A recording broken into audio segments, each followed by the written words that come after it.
Investment हुआ dam के नाम पर, रिवर के नाम पर, उसमें 60% से ज्यादा तो आदिवासी IIT रुड़की की स्टडी है। उसके बावजूद भी आप शेड्यूल 5 का इंप्लीमेंटेशन नहीं करते। स्टैच्यू ऑफ यूनिटी बनाया आपने, मगर क्या आदिवासियों की यूनिटी को डिसयूनिटी में तब्दील कर देंगे आप? ये कौन सी यूनिटी है कि मेरी जमीन को छीनकर,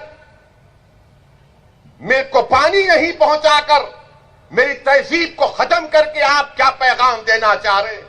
मगर मैं गुजरात के मुसलमानों को पैगाम दे रहा हूं, मैं आपको पैगाम दे रहा हूं कि सीखो आदिवासियों से कि बीजेपी की हुकूमत 25-26 साल से इस सरजमीन पर, यहां पर बरसों से RSS ने अपना काम किया, मगर उसके बावजूद भी मैं छोटू भाई वसावा साहब आपको सलाम करता हूं कि आपकी और आपके समाज ने आपके 2 MLAs को जिताया यहां पर।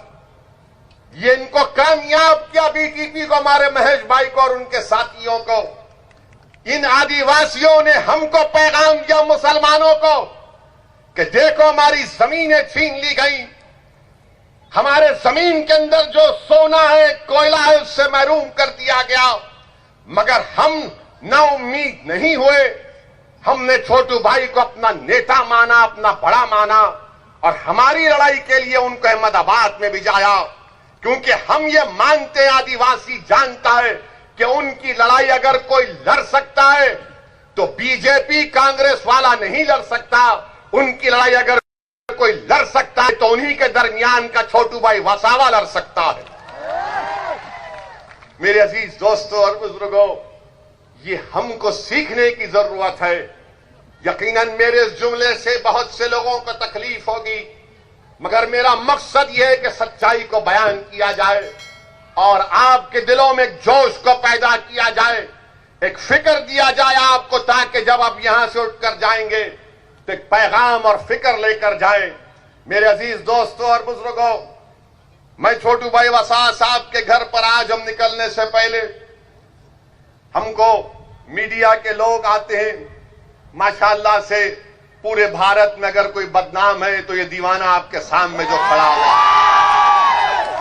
मीडिया के लोगों को लगता है कि इस दाढ़ी वाले का सर पे जिसकी टोपी है उसका इंटरव्यू लेंगे तो रहूंगा। मैं ये नहीं देखूंगा कि भारत के संसद में किसी इख्तिदार की कुर्सियों पर बैठने वाले वजीर आजम के पास 300 सीट है। मैं ये देखूंगा कि क्या मेरे दिल में इन गरीबों की मोहब्बत है या नहीं। मैं उसी को बुनियाद बनाकर हमने हमेशा आपको बयान करते गए, सच्चाई को बयान किया और ये करते रहेंगे। ये मिजाज आपको पैदा करना है मेरे भाई, ये मिजाज आपको पैदा करना है और इंशाअल्लाह ताला हम पैदा करेंगे। अब आप देखते हैं ना कि जो लोग सेकुलरिज्म बोलते हैं, अरे पूरे बीजेपी वाले लोकसभा की सीट जीत गए, कहां गया सेकुलरिज्म? अच्छा, एक मेरे सवाल का जवाब दो। यहां की पार्लियामेंट की सीट में आप तमाम जितने यहां पर है, आपने बीजेपी को वोट दिया?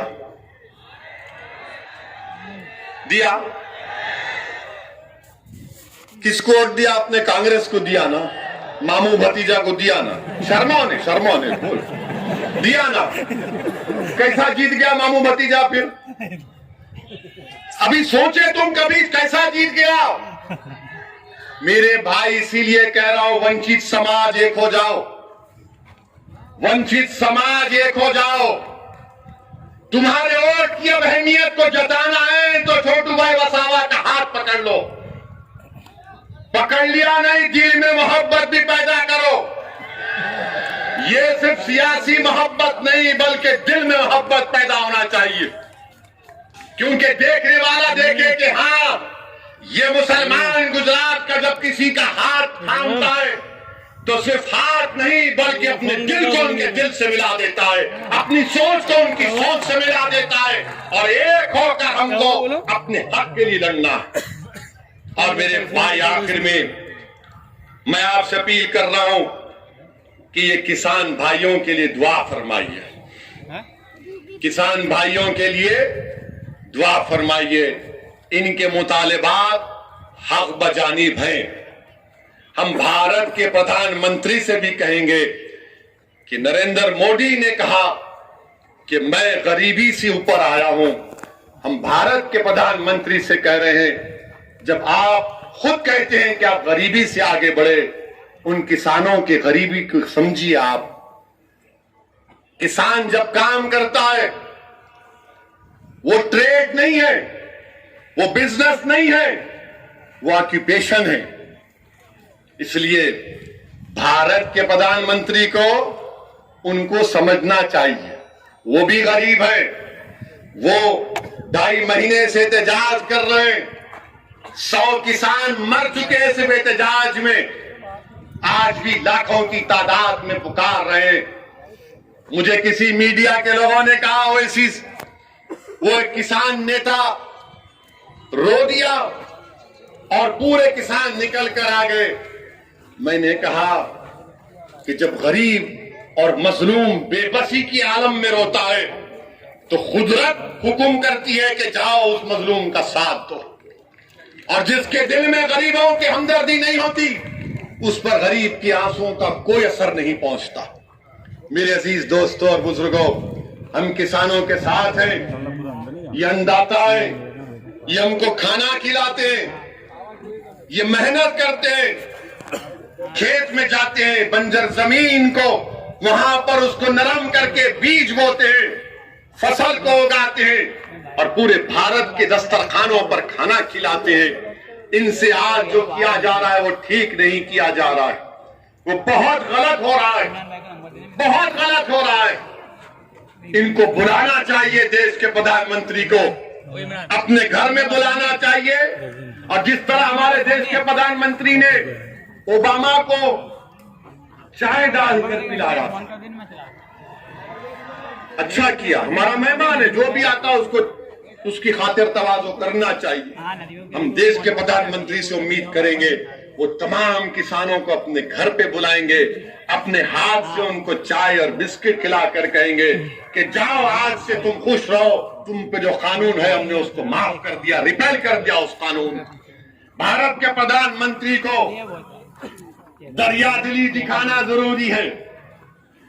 इन किसानों के गम को समझने की जरूरत है। और जो हमारे मीडिया के दोस्त ने सवाल किया था कि आप गुजरात को आए हैं, मोदी और शाह के गुजरात को आए हैं, मैं मीडिया के हमारे लोगों से कहना चाह रहा हूं, होम मिनिस्टर भारत के शाह साहब हैं।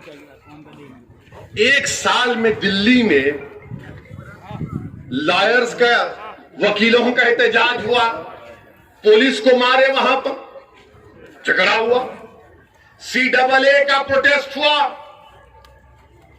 दिल्ली में फसाद हुआ, 50 से ज्यादा लोगों की जानें चली गई, 20 से ज्यादा मसाजिद को नुकसान किया गया, जलाया गया। अब फिर दिल्ली में 26 जनवरी को गड़बड़ हुई है।